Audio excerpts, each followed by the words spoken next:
This garden in the suburbs of Antwerp is full of youthful memories for Toon Pennen. But today, this 40-year-old must resign himself to seeing it disappear. His father's house is in the red zone for being heavily polluted with PFAS in this Belgian region. Zwijndrecht is one of the worst European hotspots for contamination with these eternal pollutants, industrial compounds that are very persistent in the environment. The result is that this plot of land will be completely excavated to a depth of 70 centimeters.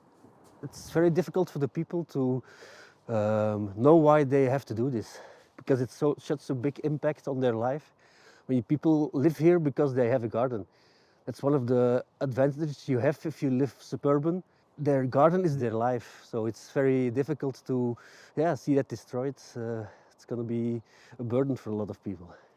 For over 25 years, the American company 3M manufactured PFOS here, a substance that is now banned but was used in the past to make firefighting foams and stain-resistant treatments. But this pollutant persists in nature and in the blood of the inhabitants. My concern is that we do have all higher risks to become ill. Some kind of cancers have been linked. We cannot do anything about it because the pollution was there. It has happened. It's in our bodies, and there is no solution, which is shocking in my opinion. Even more shocking for these inhabitants is the fact that 3M knew since 1996 that its substance was leaking into the environment, but only stopped production 6 years later. It's crazy that we allow such an industry to pollute such a big area, the people, without enough regulation to protect us. It's a bit double.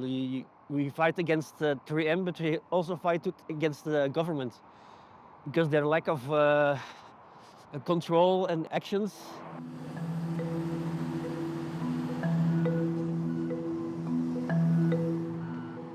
The soil from the Zwijndrecht gardens could soon be among these mounds, all polluted with PFAS.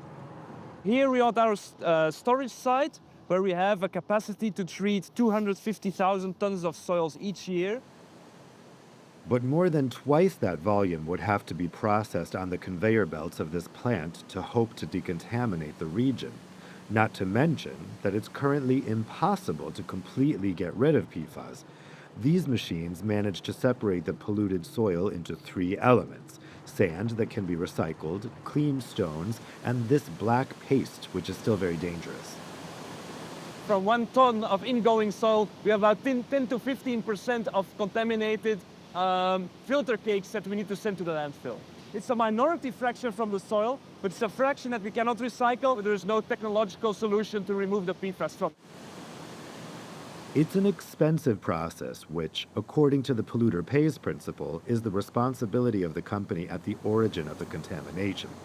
There's an agreement under which 3M must pay more than 550 million euros, but the cost could be much higher, especially since the implementation of this immense decontamination project is a real challenge for the local authorities. It's not feasible to excavate and replace all the contaminated soil in, let's say, a couple of months. That's impossible. The timing was a bit delayed because it was needed to build a temporary bridge to transport all the contaminated soil and to bring in all the new clean soil. So that's a challenge. It's even more the challenge because science and knowledge about PFAS are still developing. But this investigative journalist considers the fight to be already lost. After revealing the PFAS scandal when he was an environmental activist, Thomas Gordon now believes that the bill requested from 3M is largely insufficient. You would have to take all the revenue they ever made, and then even then you probably wouldn't have enough money to clean up the PFAS contamination entirely.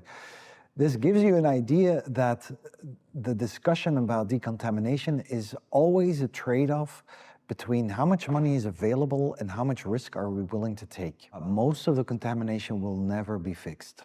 It will just be in our environment forever. A recent international collaborative investigation has listed more than 2,300 hotspots in Europe. As in Zwijndrecht, the concentration of PFAS there has reached a level considered dangerous for health, according to experts.